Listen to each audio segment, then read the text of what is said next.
Hundreds took to the streets of Washington this afternoon to mark 6 months to the day since Donald Trump announced he would be ending the Deferred Action for Childhood Arrival, or DACA program, which has protected around 700,000 young, undocumented immigrants from deportation.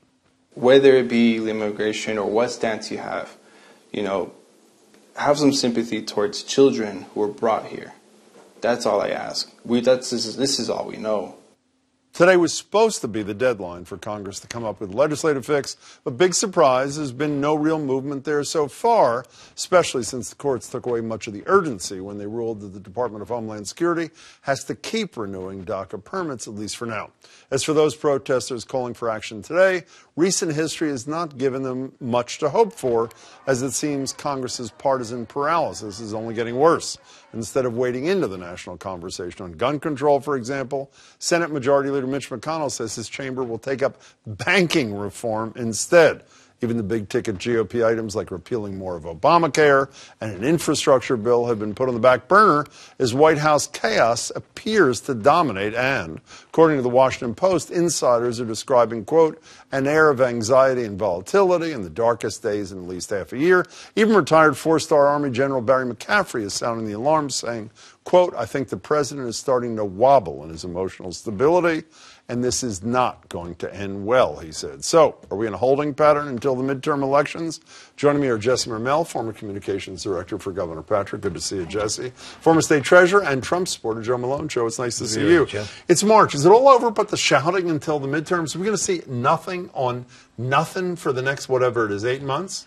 I think we're probably going to see nothing in terms of action, at least something that requires legislative cooperation. I doubt that we'll see nothing in terms of hubbub, right? Because we've seen from Donald Trump, these tariffs are a perfect example. Coming out of nowhere, no collaboration or consultation with his staff, he makes an announcement and it sends everything into turmoil. He ran on those issues.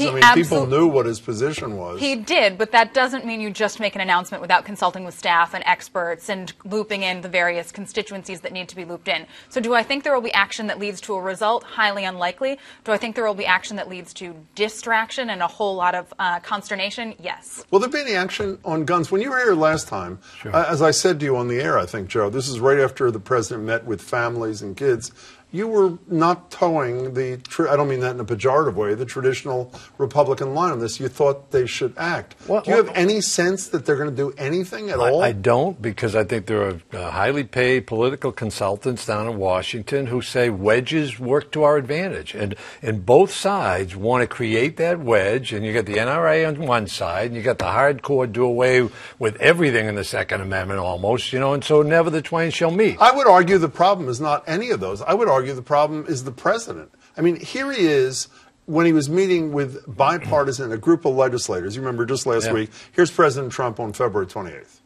You have to be very, very powerful on background checks. You have to look at the age of 21 for certain types of weapons. You're afraid of the NRA, right? We could make it much more comprehensive and have one bill instead of 15 different bills that nobody knows what's happening. I like that much better, having a comprehensive bill.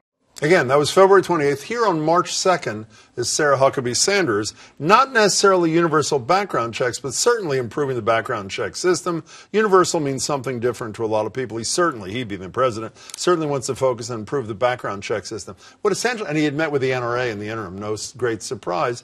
I mean, what Mitch McConnell's saying is, I have no idea where he is on these things, the leader from his own party, so I don't know where to take my members. So you brought up originally the DACA, the Dreamers, right? He was the one who doubled the number of Dreamers who would get to stay in this country. He was the one who said, let's do a clean DACA bill, and we'll do comprehensive immigration later. His definition of clean was different than the other people. Because he didn't understand what it meant, right? Perhaps. But the point is, it ultimately came around to, I'm going to give you double what is. He took heat from his own base. He was willing to do it. On the guns, he was the one who had the listening conferences at the White House, trying to create a healthy debate. I think he gets whacked for stuff just because people really have a disdain for him personally. But on those two fronts, wants. I don't think he's the devil. But isn't this the universal truth of the Trump administration? He speaks before he actually understands what's going on. He speaks before he's consulted experts, even experts within his own administration and folks he's an ally with. And then what he says is virtually meaningless. Jesse, staff has to walk it back, and nothing ends up happening. He opens up a dialogue. You take, for example, in this country, Obama never talked about opioid problems. Let's stay on guns. But I'm trying to, okay, even going to the guns thing. There have been so many people for so many years who have not taken this on. By him bringing in parents and loved ones, he said, let's solve this problem. He made that commitment. Now the negotiations begin. If That's there are the way it should be. Let's stay on guns for a second. The most recent poll I've seen on this stuff, this is from the Morning Consult Politico poll. Do you support stricter gun control laws? 68 to 25, and the number is growing. But here's an interesting thing. Virtually every Democrat with whom I've spoken, including Congressman Kennedy on the phone today, went crazy about Trump's proposal, critical to arm teachers. 50% of Americans support arming teachers, and only 42% are no's. That's a plurality saying, yes, let's do exactly what the president's suggesting. So the reason that reform is not happening, which the American people apparently want, is not Donald Trump, but the Democrats who say they're the champions of gun reform. But have you talked to the people who would be armed? The NEA did a poll. No, Trump says only if they want to. Trump doesn't say it's mandatory. But the NEA did a poll, I believe it was 2012 or 2013, of teachers, and something like 20-odd% supported having teachers have the option to be armed in school. So when you talk about polls about background checks, those are polls being conducted and would actually impact people, right? Meaning people who could go out and buy a gun.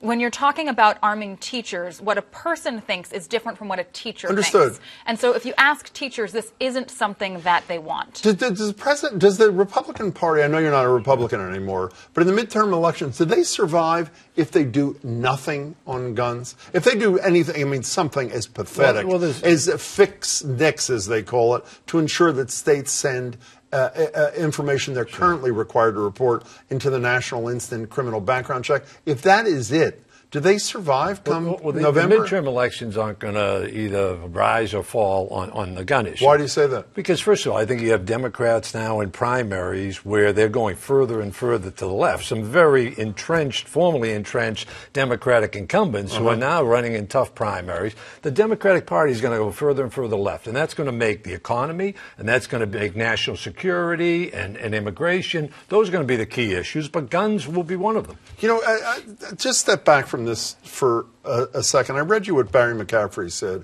He said he's worried that things are wobbly. He's basically saying there's a mental health problem in the White House and it's not going to end well. When I raised that with the former Republican chair of the state party, Jennifer Nassour, today on the radio, she said it's because Trump, and I'm paraphrasing, Trump has a different style. He doesn't operate like anybody else. He does bounce back and forth, as Joe Malone said. Are you legitimately worried about those kinds of issues, or is McCaffrey just spewing partisan garbage? I'm legitimately worried, not because I'm an expert in mental health, because it is creating a stalemate in our country, right? You don't know that his mental health issues, if he has any, are creating a stalemate. No, but his style is creating a stalemate. So this mental health thing shouldn't even be on the table. I think it should be on the table, but personally, it doesn't matter to me if it's a mental health issue or if it's a style thing. It is creating an inability for our country to have even a reasonable conversation and to get anything done. Listen, if Donald Trump can get something done on gun safety, I will be the first person to throw that man a ticker tape parade. But by being so erratic, being so unpredictable, and by having his words not mean anything on guns and countless other issues, he is creating a situation where no progress can be made. And so style, mental health, not the point to me. Let's talk about what's getting done, and the answer is nothing. Speaking of no progress, very quickly, just to change gears, today in a fairly shocking development, this guy, Sam Nunberg, who worked for President Trump, said he got a subpoena from Bob Mueller. Forget it. He's ripping it up, he said, I think, on Bloomberg TV. And he said, no one hates Trump more than me. Worked for Trump, was fired, so he's not a Trump acolyte anymore. Do you worry, as a guy who I assume is a law and order kind of guy, that this is going to begin to set a precedent, that people say to Mueller, I'm not even showing up there, and then we essentially have a constitutional crisis here? If that guy was my brother, I'd say, are you out of your mind? Don't do that. But what it goes to, though, is there is a burnout in this country. There's so much animosity, and the Mueller people... That you can refuse to honor a subpoena? He's wrong to do that, absolutely. But my point is, is a witch hunt. I mean, when you have him now going deeper and deeper, 14 months into it, he hasn't come up with anything. You have United States senators, congresspeople saying, where is any proof Well, how about whatsoever? for starters that he found 13 Republicans interfere with the election, they're indicted, and the President of the United States has a State Department that got $120 million to deal with the meddling and haven't spent one nickel to protect the American second vote piece in of it, 2018. we don't know what's going on behind the scenes. We may think, I know what's going on. $0 spent. Zero. So that doesn't mean by not spending the dollars, we're not leveraging the situation Did the president some other ever way. mention